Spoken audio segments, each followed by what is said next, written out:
नमस्कार दोस्तों, स्वागत है आप सभी का हमारे यूट्यूब चैनल में। हम एनसीईआरटी की बुक्स को डिस्कस कर रहे हैं और आज का जो चैप्टर रहेगा वे रहेगा संघवाद। और देखिए, बहुत ही महत्वपूर्ण प्रश्न आपको इस वीडियो में देखने को मिलेंगे और बिल्कुल डिटेल में आपको उनके आंसर बताए जाएंगे। तो चलिए वीडियो को शुरू करते हैं। देखते हैं पहला प्रश्न। देखिए, पहला प्रश्न है कि भारत के संविधान के विषय में निम्नलिखित कथनों पर विचार कीजिए। संविधान की 8वीं अनुसूची में 22 भाषाओं को अधिसूचित किया गया है। संविधान में हिंदी भाषा को राष्ट्रभाषा के रूप में अधिसूचित किया गया है। आपने बताना कि उपयुक्त में से कौन सा कथन या कौन से कथन सही है। तो देखिए, पहला कथन बिल्कुल सही है, लेकिन दूसरा कथन गलत है। दूसरा कथन गलत क्यों है? क्योंकि संविधान में हिंदी भाषा को राष्ट्रभाषा के रूप में नहीं बल्कि राजभाषा के रूप में अधिसूचित किया गया है। देखिए, राजभाषा आएगा, ना कि राष्ट्रभाषा या मातृभाषा, राजभाषा। तो यानी कि कथन कौन सा सही होगा? केवल एक। यानी कि इस प्रश्न का जो राइट आंसर रहेगा वे रहेगा केवल एक। तो आप देख सकते हैं कि संविधान की 8वीं अनुसूची के अंतर्गत 22 भाषाओं को अधिसूचित किया गया है। संविधान में हिंदी भाषा को राजभाषा के रूप में अधिसूचित किया गया है, ना कि राष्ट्रभाषा या मातृभाषा के रूप में।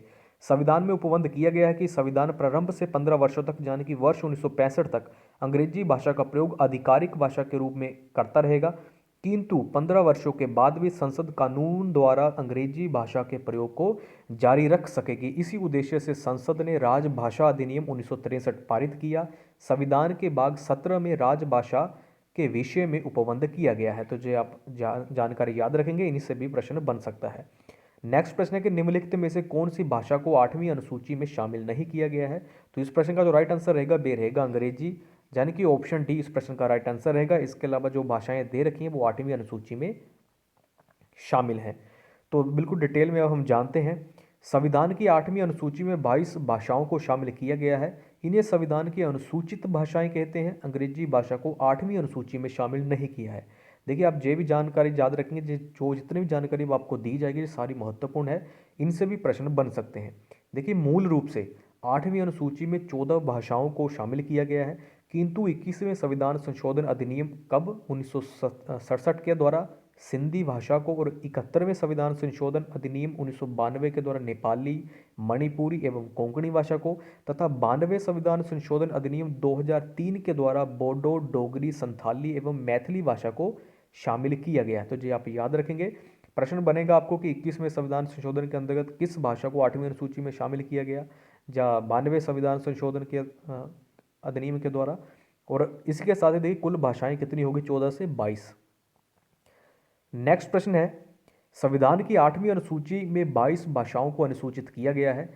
इसमें शामिल निम्न भाषाओं के बोलने के अनुपात का निम्नलिखित में से सही क्रम कौन सा है? यानी कि जे आपको ऑप्शंस दे रखे हैं, आपने बताना कि सब कौन सा किस ऑप्शन में भाषाओं के बोलने का जो अनुपात है वो सही क्रम में है। यानी कि सबसे ज़्यादा लोगों के द्वारा सबसे ज़्यादा प्रतिशत किस भाषा का है, जो सबसे ज़्यादा लोगों के द्वारा बोली है, तो उससे कम, उसके कम और उससे कम। तो हिंदी भाषा सबसे ज़्यादा प्रतिशत लोगों के द्वारा बोली जाती है। उसके बाद बांग्ला, फिर तेलुगु और फिर तमिल भाषा।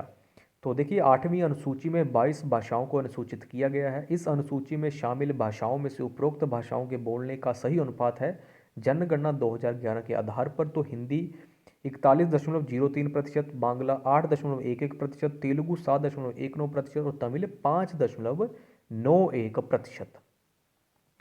नेक्स्ट प्रश्न है, देखिए वैसे ये प्रश्न ऐड मैं नहीं भी कर सकता था, क्योंकि हमने स्थानीय स्वशासन या पंचायती राज व्यवस्था या शहरी व्यवस्था को लेकर मैंने बिल्कुल डिटेल में पूरी वीडियो इसी टॉपिक पर बनाई है। इससे जो पहली वीडियो यानी कि तीसरी वीडियो वो आप देख सकते हैं। 73 में, 74 में संविधान संशोधन कैसे कैसे जो भी कमेटियां संबंधित है, बिल्कुल डिटेल में कोई भी जानकारी नहीं छोड़ी गई है उस वीडियो, तो वो आप एक बार जरूर देखिएगा। तो देखिए, स्थानीय स्वशासी निकायों के विषय में निम्नलिखित में से कौन सा कथन सही नहीं है? यानी कि पहला कथन भी सही है, दूसरा कथन भी सही है, सी यानी कि सी कथन सही नहीं है, बाकी डी कथन भी सही है। तो सी कथन सही नहीं है। देखिए, सी कथन सही क्यों नहीं है?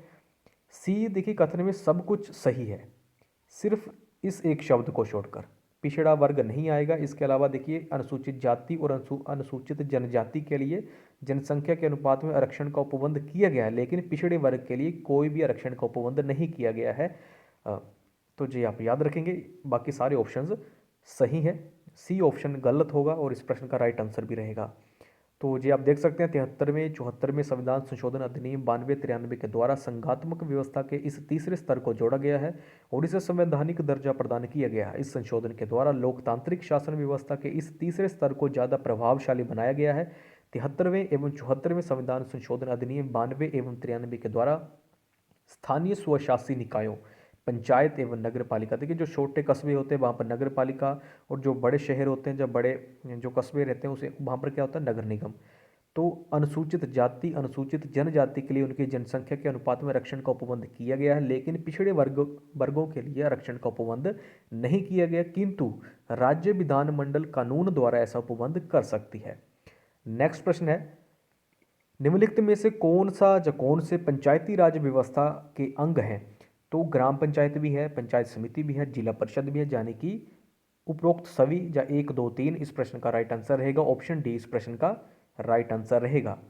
तो जी आप देख सकते हैं, देखिए बिल्कुल डिटेल में मैंने आपको करवाया हुआ है, तो फिर भी आपको मैं बता देता हूँ। जी आप देख सकते हैं, तो इसका आप स्क्रीनशॉट ले सकते हैं। देखिए इस संविधान संशोधन के द्वारा त्रिस्तरीय पंचायती राज व्यवस्था का उपबंध किया गया है।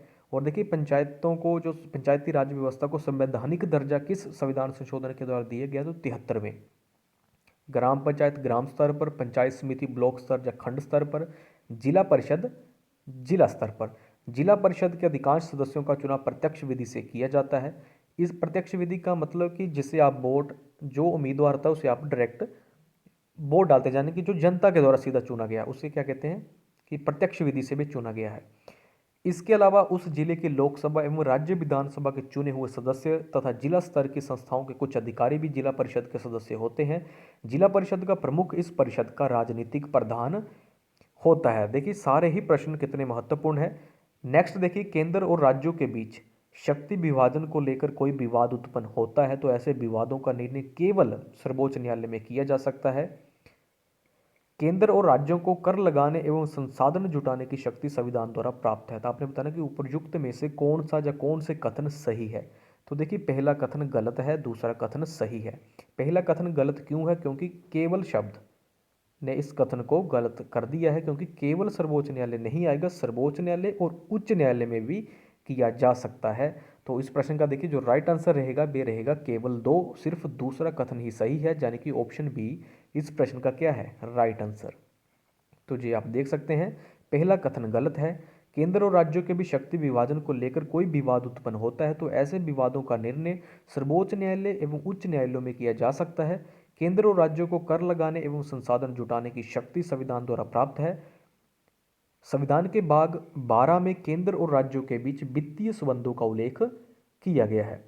नेक्स्ट प्रश्न है कि निम्नलिखित में से कौन सा एक विषय संघ, राज्य एवं समवर्ती सूची के अंतर्गत नहीं आता? देखिए संघ यानी यूनियन लिस्ट, राज्य यानी स्टेट लिस्ट एवं समवर्ती सूची मीन्स कनकरेंट लिस्ट।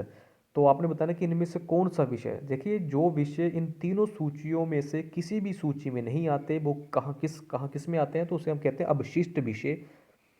तो ये आप देख सकते हैं जो अवशिष्ट सूची, तो कंप्यूटर सॉफ्टवेयर इस प्रश्न का राइट आंसर रहेगा। तो देखिए संघ सूची के अंतर्गत जाने की यूनियन लिस्ट, तो देखिए यूनियन लिस्ट में कुल कितने विषय हैं, कुल कितने सब्जेक्ट्स हैं, तो 97 हैं। स्टेट लिस्ट में 61 विषय शामिल हैं और कनकरेंट लिस्ट में 52 विषय शामिल हैं।